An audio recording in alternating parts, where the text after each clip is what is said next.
வணக்கம். இன்னைக்கு நம்ம சிறுபஞ்சமூலம் பார்க்க போகிறோம். லாஸ்ட் வீடியோவில் நம்ம திரிகடுகம் பற்றி பார்த்தோம். இதுவும் ஒரு மருந்து சம்மந்தப்பட்ட ஒரு நூல் தான். சிறுபஞ்சமூலம் அப்படின்னாலே இது நம்மளுக்கு தெரியும். இது ஒரு 17 கீழ்கணக்கு நூல், அதுலேயும் அறநூல். அதுலேயும் இன்னும் ஸ்பெஷல் இருக்குது. 17 கீழ்கணக்கு நூல்களில் குறிப்பாக அறநூல்களில் 3 மருந்து சார்ந்த நீதி நூல்கள் இடம்பெற்றிருக்கும். ஒன்று திரிகடுகம், இன்னொன்று ஏலாதி, இன்னொன்று சிறுபஞ்சமூலம். சிறுபஞ்சமூலம் இதில் என்னங்க மருந்து இருக்குது அப்படின்னா, நல்லா ஞாபகம் வச்சுக்கோங்க. சிறுனா சின்ன இல்லை குட்டி அப்படின்னு நம்ம ஞாபகம் வச்சுப்போம். பஞ்ச அப்படின்னா அஞ்சன்னு தெரியும். மூலம்னா வேர், அதாவது 5 சிறிய வேர்களால் ஆன மருந்துக்கு பெயர் தான் சிறுபஞ்சமூலம். இந்த மருந்தை சாப்பிட்றவங்களுக்கு எப்படி உடல் பிணி விலகுமோ அதே மாதிரி இந்த நூல்களை படிப்பவர்களுக்கும் இந்த நூல் அறநெறிய கற்றுக் கொடுத்து வாழ்க்கையில் இருக்கக்கூடிய தீயறம் இல்லை அறியாமைங்கிற இருள் அகற்றும். அதனால தான் இதுக்கு சிறுபஞ்சமூலம்னு பெயர் வச்சுருக்காங்க. ஒவ்வொரு பாடலையும் 5 கருத்துக்கள் இருக்கும். ஏன்னா பஞ்ச் அதாவது 5ன்னு வந்துட்டு இல்லையா. இப்போ வாங்க வீடியோக்குள்ளே போகலாம்.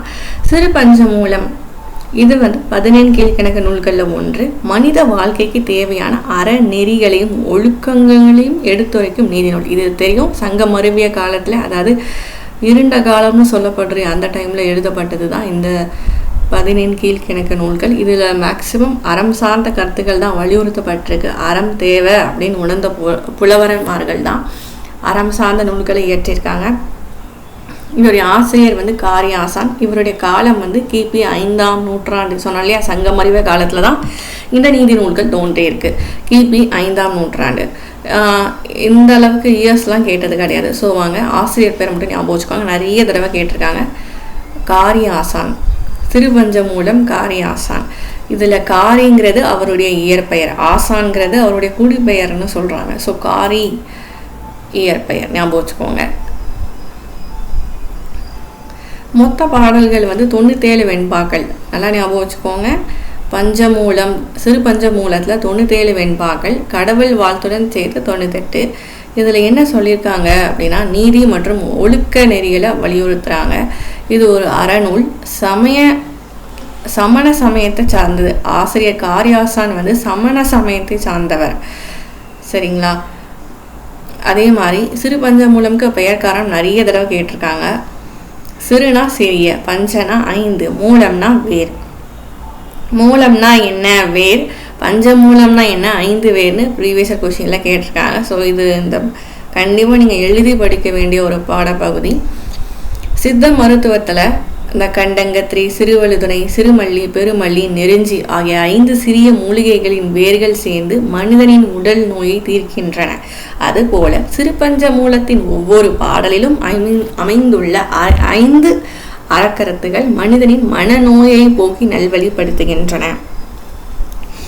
சிறுபஞ்சமூலத்தில் உள்ள 5 வேர்கள் என்னன்னு டிஎன்பிஎஸ்சியில் கொஸ்டின் கேட்டாங்கன்னா நல்லா ஞாபகம் வச்சுக்கோங்க. சிறுமல்லி, பெருமல்லி, நெருஞ்சி, கண்டங்கத்திரி, சிறுவழுதுணை.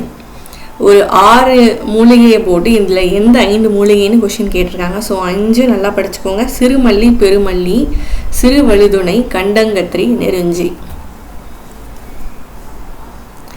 அதுக்கப்புறம் இந்த ஏலாதி எனும் நூலை இயற்றிய கனிமேதாவியார். உங்களுக்கு தெரியும், கனிமேதாவியார் தான் ஏலாதி மற்றும் திணை மாலை 150 அப்படிங்கிற 2 நூலை இயற்றியிருப்பார். அவரும் இந்த காரியாசான் என்பவரும் ஒரே கிளாஸில் படித்த மாணவர்கள். அது யார் கிளாஸ் அப்படின்னா, மதுரை தமிழாசிரியர் மாக்காயனாரின். சொல்லுங்க, மதுரை தமிழாசிரியர் மாக்காயனாரின் மாணவர்கள் தான் அந்த காரியாசனும் கனிமேதாவியாரும். அப்பவுமே தெரியுது இவர்கள் சமகால புலவர்கள் தான், ஒரே கிளாஸ்மேட்ஸ் தான். இவரது புலமையை, இந்த காரியாசனுடைய புலமையை சிறப்பிக்கும் வகையில் பாயிரத்தில் இவர் எப்படி குறிப்பிடுறாங்க அப்படின்னா, மா காரியாசான். மா அப்படின்னா நம்மளுக்கு பெரிய சிறந்தன்னு வரும் இல்லையா. அப்போ மா காரியாசான். காரி தான் இவருடைய இயற்பெயர், ஆசான்கிறது இவர் குடிப்பெயர்னு சொல்றாங்க. இப்போ இந்த நூல் சமண சமயத்தை சார்ந்தது. அப்போ அதில் இருக்கக்கூடிய கருத்துக்கள் தான் மேக்சிமம் வலியுறுத்தி இருப்பாங்க. என்ன சொல்லியிருக்காங்கன்னா, கல்வியின் சிறப்பு நம்மளுக்கு தெரியும். நாலடியாரும் சமண முனிவர்கள் இயற்றியதா. அதில் என்ன சொல்லியிருப்பாங்க, கல்வி அழகே அழகு, கல்வி கரையில் கற்பவர் நாள் சிலன். கல்வியை பற்றி சிறப்பாக சொல்லியிருப்பாங்க. அதே மாதிரி இதுலேயும் கல்வியின் சிறப்பு சொல்லியிருக்காங்க. உடலழகு மற்றும் செல்வத்தை காட்டிலும் கல்வி அறிவே முதன்மையானது. உடலழகு மாறும், செல்வ வளமும் மாறும், ஆனால் கல்வி மாறாது இல்லையா? அதே மாதிரி அறநெறி கொண்ட வாழ்க்கையினர் பண்புகள், ஒழுக்கம், வாய்மை தவறாமை இதை பற்றி பேசுவோம். துறவற நெறி சமண முனிவர்கள்னால ஆசைகளை கட்டுப்படுத்துதல் மற்றும் ஆன்மீக வளர்ச்சியை பற்றியும் வலியுறுத்துது இந்த நூலில். சமுதாய நெறிகள், பிறருக்கு உதவுதல், இன்சொல் பேசுதல், புறங்கூறாமை, இதெல்லாமே ஒரு சமண முனிவர்கள் கிட்ட இருக்கக்கூடிய குணங்கள் தானே. நல்வினை தீவினை, நாம் செய்யும் செயல்களுக்கு ஏற்ப. ஸோ மேக்சிமம் அவங்க எந்த தீவினைகளும் செய்ய மாட்டாங்க. என்ன கருத்துக்களை வலியுறுத்துதுன்னா, சிறு பஞ்சமூலத்தின் ஒவ்வொரு பாடலும் 5 முக்கியமான நீதிகள் வலியுறுத்தப்படுகின்றன. கல்வியின் சிறப்பு, அறநெறி வாழ்க்கை, துறவற நெறி, சமுதாயத்துக்கு உதவுதல், நல்வினை செய்வது, தீவினையை செய்யாமல் இருப்பது. இப்போ டிஎன்பிஎஸ்ஸை பொறுத்தளவில் நம்மளுக்கு என்ன கொஷின் கேட்டிருக்காங்கன்னா, இந்த கொஷின் கேட்டிருக்காங்க, கண்வனப்பு கண்ணோட்டம். இல்லை, எனக்கு தெரிஞ்ச ஒரு 3 கொஷின் கேட்டிருக்காங்க. கண்வனப்பு கண்ணோட்டம், கால்வனப்பு செல்லாமை, எண்வனப்பு துணையாம் என்று உரைத்தல், பண்வனப்பு கேட்டார் நன்றென்றல், கிளை வனப்பு வாடான் மாட்டான் என உரைத்தல் அன்று. உங்களுக்கே தெரியும், 5 கருத்துக்கள் இடம்பெறக்கூடிய நூல் தான் சிறுபஞ்சமூலம். இந்த சிறுபஞ்சமூலத்தில் இந்த கொஷின்ல இது 3 ப்ரீவியஸ் கொஷின் இடம்பெற்றிருக்கு. எப்படி கேட்டிருக்காங்கன்னா, கண்வனப்பு கண்ணோட்டம், கால்வனப்பு செல்லாமைன்னு ஒரு மேட்சும் ஒரு சூஸும் 2 கேட்டிருக்காங்க. சரி வாங்க. கண்வனப்பு கண்ணோட்டம்னா கண்ணுக்கு அழகு எது, வனப்புனா அழகு, கண்ணுக்கு அழகு எதுனா இரக்கம் காட்டுறது. கண்ணோட்டம் அவங்க என்ன சொல்லலை, ஐப்ரூ போடுறதை பற்றி பேசலை, அவங்க கண்ணை அழகுபடுத்துறதை பற்றியும் பேசலை. அவங்க என்ன சொல்கிறாங்கன்னா, கண்ணுக்கு அழகு எதுனா அந்த கண்ணுக்கிட்ட இருக்கக்கூடிய இரக்கம். ஒருத்தங்க வருந்தி வாடி பிச்சை கேட்கும் போது நம்ம கொடுக்குற அந்த தயவுக்கு அதுதான் உங்கள் கண்ணுக்கு இரக்கம்ங்கிறாங்க, அதுதான் உங்கள் கண்ணுக்கு அழகுங்கிறாங்க. ஸோ கண் வனப்பு கண்ணோட்டம், கண்ணுக்கு அழகு எது, கண்ணுக்கு சிறப்பு எதுனா நீங்கள் காட்டக்கூடிய அந்த கண்ணோட்டம், இரக்கம் காட்டுதல்.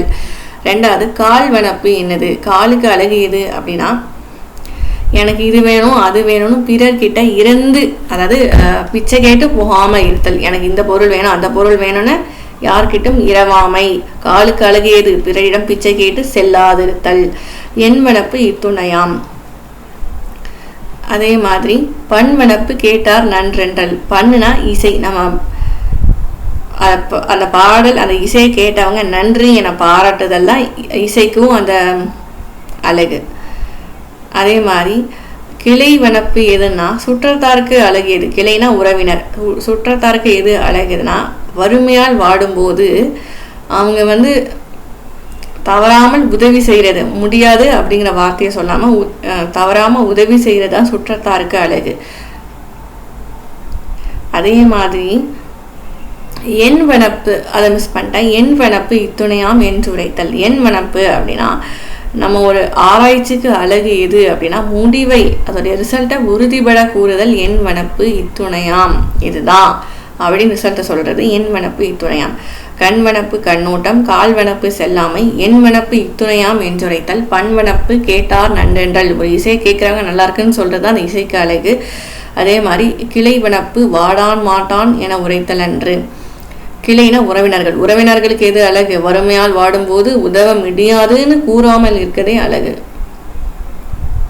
உதவ முடியாதுன்னு சொல்லாமல் அவங்களுக்கு உதவி செய்கிறது தான் அழகு. இப்போ லாஸ்ட் ஒரு ரிவிஷன் பண்ணிக்கலாம். 17 கீழ்கணக்கு நூல்களில் அறநூலில் தான் சிறுபஞ்சமூலம் வருது. இதோடைய பெயர் காரணம் 5 சிறிய மூலிகை வேர்களால் ஆனது. அது என்னன்னு பார்த்தீங்கன்னா, சிறுமல்லி, பெருமல்லி, சிறுவழுதுணை, கண்டங்கத்திரி, நெருஞ்சி. இதோடைய அமைப்பு பாடலுக்கு 5 கருத்துகள், 97 வெண்பாக்கள், ஒரே ஒரு கடவுள் வாழ்த்தையும் சேர்த்தா 98ன்னு மாறிடும். ஆசிரியர் காரியாசான்.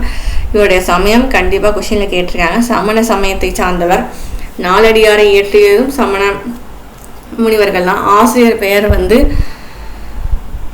அதாவது ஆசிரியருக்கு ஒரு சிறப்பு பெயர் பாயிரம் சுட்டுகிறது.